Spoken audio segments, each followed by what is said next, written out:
బిడ్డ కోసం తల్లి చేసిన న్యాయ పోరాటం ఫలించింది. మీ అందరికీ తెలుసు, విశాఖకు చెందినటువంటి డాక్టర్ గాయత్రి 23 నెలల ట్విన్స్లో ఒక పాప అయినటువంటి తన పాపని తన నుంచి దూరం చేస్తారు. తనకు తన పాప కావాలి, నేను లేకుండా, నా సంరక్షణ లేకుండా ఆ పాప ఎలా ఉందో అంటూ తీవ్ర ఆవేదన వ్యక్తం చేసింది. కన్నీళ్లతో వేడుకుంది. అటు పోలీసులు కానీ, న్యాయ వ్యవస్థను కానీ మీడియా ద్వారా అప్రోచ్ అయ్యి తను మాట్లాడిన ప్రతి మాట ప్రతి ఒక్కరిని కదిలించింది. చాలా మంది మీరు కూడా మంచి సపోర్ట్ చేశారు. ఎందుకంటే కామెంట్స్లో ఖచ్చితంగా తల్లి బిడ్డను వేరు చేయటం అంత కరెక్ట్ కాదు, పెద్దవాళ్ళ మధ్య వివాదాల్లో పిల్లల్ని నలిపేయకూడదు అనేటటువంటి ఒక ఆవేదన మీరు కూడా వ్యక్తం చేశారు. కానీ ఇప్పుడు హైకోర్టు ద్వారా తనకి న్యాయం జరగడం జరిగింది. ఇప్పుడు చూస్తున్నారు కదా, ఇద్దరు చిన్నారులు తల్లి చెంతే ఉండటం అందరికీ చూసే వాళ్ళు కూడా చాలా హ్యాపీ అనిపిస్తుంది. ఆ రోజు ఒక బిడ్డ తన దగ్గర ఉన్నా కూడా మరొక బిడ్డ లేదు అనేటటువంటి బాధ, ఆవేదన గాయత్రిలో కనిపించింది. బట్ ఇప్పుడు ఇద్దరు పిల్లలు. ఓకే, ఆకలిస్తుందా? సో ఈ హ్యాపీనెస్ ఎలా అనిపిస్తుందా? సార్ మేడం, ఫుల్ హ్యాపీగా అయితే ఉన్నాం. నిన్నైతే అసలు ఎమోషనల్గా కనెక్ట్ అయ్యాము. అసలు తల్లి కూతుళ్ళు బాండింగ్ ఏంటా అన్నది మళ్ళీ ఇంకోసారి ప్రపంచం మొత్తం చూసారనమాట. ఆయన పెట్టిన ఎలిగేషన్స్ అసలు నేను కనీసం పాపల్ని దగ్గర తీసుకోలేదు, ఏమీ చేయలేదు అన్న అంతంతో అది ఎంతవరకు కరెక్ట్ అనేది నేను కూడా మాట్లాడక్కర్లేదు, ఎవరు మాట్లాడక్కర్లేదు. దేర్ ఇట్ సెల్ఫ్ వాళ్ళు నాతో ఉన్న బాండింగ్ కానివ్వండి, ఇది కానివ్వండి, వాళ్ళు నేను చూసానా లేదా అనేది వాళ్ళే చెప్పేశారు. మా అమ్మాయి నన్ను చూసింది అని ఈవెన్ మాటల్లో కాకపోయినా యాక్షన్స్లో అయితే చెప్పేశారు.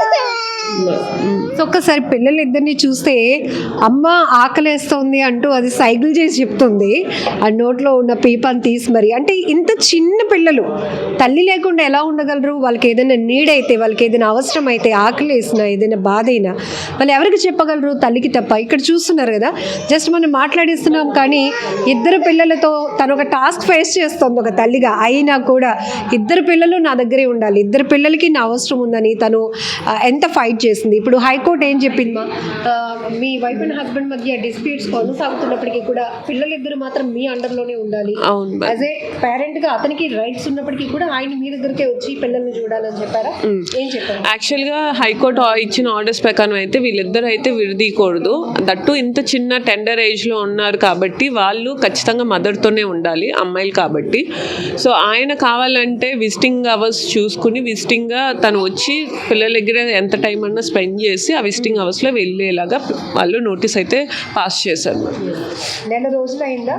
నెల రోజులు అయింది మ్యామ్. అసలు ఆ నెల రోజులు అసలు ఎటు వెళ్ళాలి, ఏం వెళ్ళాలి, ఇమోషనల్గా కానివ్వండి, మెంటల్గా కానివ్వండి, చాలా డిస్టర్బ్ అయ్యాం మేమైతే. అండ్ అది ఓన్లీ ఒక్కదాని వల్ల అయితే అది ఎవరు రీచ్ అవ్వలేదు. ఓన్లీ మన POW లక్ష్మక్క గారు కానివ్వండి, వాళ్ళ టీమ్ మెంబర్స్ కానివ్వండి, మీ మీడియా కానివ్వండి, అండ్ అడ్వకేట్ గిరిధర్ కానివ్వండి, అక్కడ గంగాభవాని మేడం హైకోర్టులో కానివ్వండి, ఎంతమందిని అప్రోచ్ అవ్వాలో అంతమందిని కూడా అప్రోచ్ అయ్యారు. ఎక్కడ హోప్ లాస్ కాకుండా ఒక పెయిన్లో కూడా చాలా స్ట్రాంగ్గా ఉన్నారు. చాలా హ్యాపీ అనిపించింది మిమ్మల్ని చూస్తే. సో ఏమనిపిస్తుంది అంటే చాలా మందికి ఇన్స్పిరేషన్ కూడా, ఎంతమంది అంటే మీకు సపోర్ట్ దొరికింది అండ్ మీరు ఎడ్యుకేటెడ్ కాబట్టి మీరు చేయగలిగారు. కానీ చాలా మంది చేయలేకపోయినటువంటి పరిస్థితి. న్యాయం కావాలి అని అప్రోచ్ అయినా ఎక్కడ తిరగాలో తెలియదు. ఇట్లాంటి వాళ్ళకి మీరేం చెప్తారు? ఖచ్చితంగా దట్స్ 200% ట్రూ మేడం, మీరు ఏవైతే చెప్పారో. నాకైతే ఏ ట్రాక్లో వెళ్ళాలి, ఎలా వెళ్ళాలి అన్న గైడెన్స్ అయితే నాకు లక్ష్మక్క గాని కానివ్వండి, POW టీమ్ మెంబర్స్ కానివ్వండి, వాళ్ళందరూ నాకు ఇచ్చారు కాబట్టి నాకు ఎలా ఫైండ్ అవుట్ చేయాలి, అది కూడా ఇంత షార్ట్ టైంలో హైకోర్టు నుండి నా బేబీని నాకు ఆర్డర్స్ ఇప్పిస్తాం, that is not a small issue madam.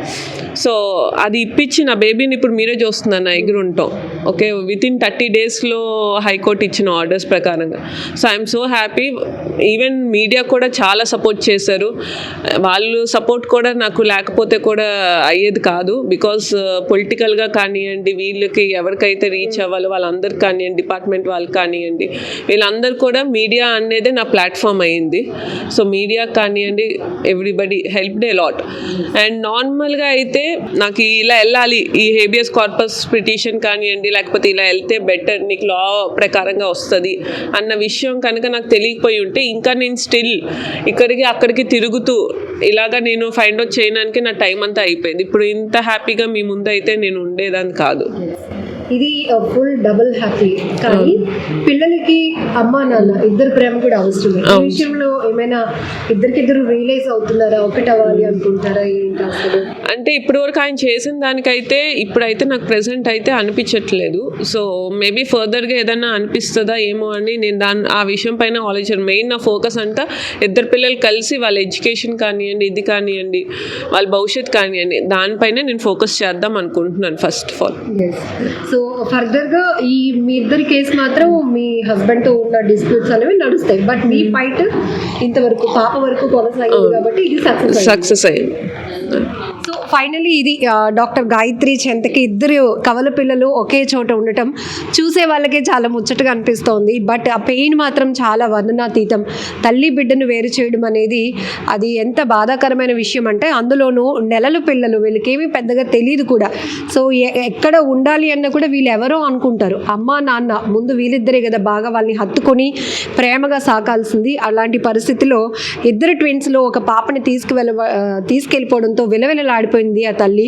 But ఇప్పుడు హైకోర్టు తీర్పుతో తన న్యాయం ఫలించింది. నేను చాలామందికి ఇన్స్పిరేషన్గా కూడా ఉండగలుగుతున్నాను అంటూ తన హ్యాపీనెస్ని వ్యక్తం చేస్తున్నారు డాక్టర్ గాయత్రి.